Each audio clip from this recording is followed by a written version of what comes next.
ભુજ તાલુકાના વર્ધમાનનગર પંચાયતના પૂર્વ સરપંચ દ્વારા 2018માં ખોટા ઠરાવો કરી સોસાયટીના મકાન માલિકો તેમજ સદસ્યોની જાણ બહાર સોસાયટીના સાર્વજનિક પ્લોટ પર આંગણવાડીના બાંધકામનો ઠરાવ કરી તેને મંજૂરી આપી દેતા સમગ્ર મામલો ચર્ચાનું કેન્દ્ર બન્યો છે। આ મામલે સોસાયટીના સ્થાનિક લોકો દ્વારા તાલુકા પંચાયત, ગ્રામ પંચાયત, જિલ્લા પંચાયત તથા બાંધકામ શાખા સહિત વિવિધ જગ્યાએ લેખિત રજૂઆતો કરવા છતાં આંગણવાડીનું બાંધકામ ચાલુ કરી દેવાતા સ્થાનિક લોકોમાં રોષ ફેલાયો છે।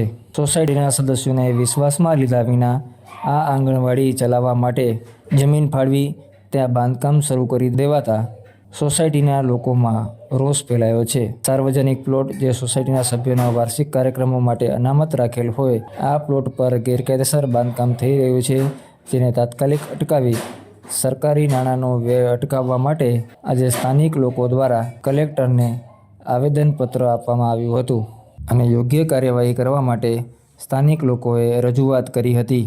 આ સાથે સ્થાનિક લોકોએ જો યોગ્ય કાર્યવાહી નહીં કરવામાં આવે તો કાયદેસર કાર્યવાહી માટે કોર્ટના દરવાજા ખટખટાવી ન્યાય મેળવવા કાર્યવાહી કરવામાં આવશે। સાથે સાથે આ બાંધકામ અટકાવી અને ખોટા ઠરાવ કરનાર તથા કરાવનાર સામે પણ કાયદેસરની કાર્યવાહી કરવામાં આવે તેવી ચૈતન્યધામ વર્ધમાનનગર સોસાયટીના રહેવાસીઓ દ્વારા માંગ કરાઈ હતી। વર્ધમાનનગર પંચાયતની અંદર ચૈતન્યધામ સોસાયટી આવેલી છે। જે સોસાયટીની અંદર જે સાર્વજનિક પ્લોટ જે સોસાયટીના રહીશો માટે જે તે વખતના બિલ્ડરે ફાળવેલો હતો, એ સાર્વજનિક પ્લોટની અંદર ધાર્મિક અથવા સામાજિક જે પ્રોગ્રામો છે જે સોસાયટીના રહીશો કરી શકે એ માટેનો પ્લોટ ફાળવેલો હતો। એ પ્લોટની અંદર આજે ગ્રામ પંચાયત દ્વારા ગેરકાયદેસર આંગણવાડીનું બાંધકામ ચાલી રહ્યું છે। સરપંચના કહેવા પ્રમાણે અને કાગળ તપાસવા પ્રમાણે 2018ની અંદર જે તે વખતના સરપંચે આ આંગણવાડી બાંધકામનો ઠરાવ કરેલો હતો। જે ઠરાવની અંદર રહીશોને વિશ્વાસમાં લીધા વગર, જે તે મૂળ મકાન માલિકોની સહીઓ વગર, આંગણવાડીમાં આવતા બાળકો મૂકવા આવતી બહેનોની સહીઓ લઈ અને આ ખોટો ગેરકાયદેસર ઠરાવ કરેલ અને એ ઠરાવના સંદર્ભે આજે છેલ્લા 4 થી 5 મહિનાથી એ આંગણવાડીનું ગેરકાયદેસર બાંધકામ ચાલે છે। આની રજૂઆતો જિલ્લા પંચાયત, બાંધકામ શાખા, તાલુકા પંચાયત તેમજ ગ્રામ પંચાયતોને વારંવાર મૌખિક તેમજ લેખિત કરવા છતાં પણ આ બાંધકામ અટકાવાતું નથી। ગવર્મેન્ટના ગ્રાન્ટના ફાળવેલા નાણાંનો દુરુપયોગ થાય અને સાચી જગ્યાએ ન વપરાય એ યોગ્ય નથી।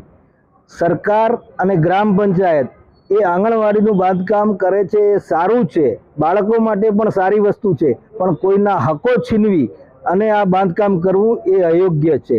ગ્રામ પંચાયતના અગ્રણી તરીકે હું આજે કલેક્ટરશ્રીને અને રહીશો સાથે અમે આવેદનપત્ર આપ્યું છે અને આવેદનપત્ર આપવામાં સ્પષ્ટ અમે ઉલ્લેખ કર્યો છે કે 4 થી 5 દિવસની અંદર આ આંગણવાડીનું કામ જો બંધ કરવામાં અટકાવવામાં નહીં આવે તો અમે કાયદેસર કોર્ટના દરવાજા ખખડાવીશું, ગાંધી ચિંધ્યા રાહે જન આંદોલન કરીશું। વેરસીભાઈ સુરાભાઈ રબારી, અમારો આજનો એજન્ડા કે 2018માં અમારી આંગણવાડીની જ્યારે મંજૂરી આપી ત્યારે અમને હવે ધ્યાન આવ્યું કે અમારી આંગણવાડી ખરેખર ગેરકાયદેસર જગ્યાએ પાસ થયેલી છે અને એમાં જે મંજૂરીનો ઠરાવ છે પંચાયતનો, એમાં અલગ અલગ વિસ્તારમાંથી જે બહેનો બાળકો મૂકવા આવે છે ને એની સહી છે, એમાં લગભગ બધી લેડીઝ છે, આદમી કોઈ છે નહીં। તો સાહેબ અમારા જે પ્લોટની નજીક રેસિડન્ટ છે એને કોઈને ધ્યાનમાં લેવામાં નથી આવ્યું। સાથે અમારો એમાં સતત વાંધો છે। છેલ્લે ઘણા ટાઈમથી આ 4થી વખત અમારી રજૂઆત દેવા માટે આવ્યા છીએ। હજુ સુધી આંગણવાડીના વાંધામાં છીએ છતાંય આંગણવાડીનું બાંધકામ સતત ચાલુ છે। તો અમને એવું લાગે છે કે ખરેખર આ કોના પાવરથી ચાલે છે। અમને એ ચિંતા છે કે આ દેશની સરકારની ગ્રાન્ટ ખોટી જગ્યાએ વપરાય છે। આજે નહીં તો કાલે અમે આ આંગણવાડીને અટકાવવા માટે અમારો હાઈકોર્ટ સુધી જવાની તૈયારી છે, કોર્ટમાં જવું પડશે।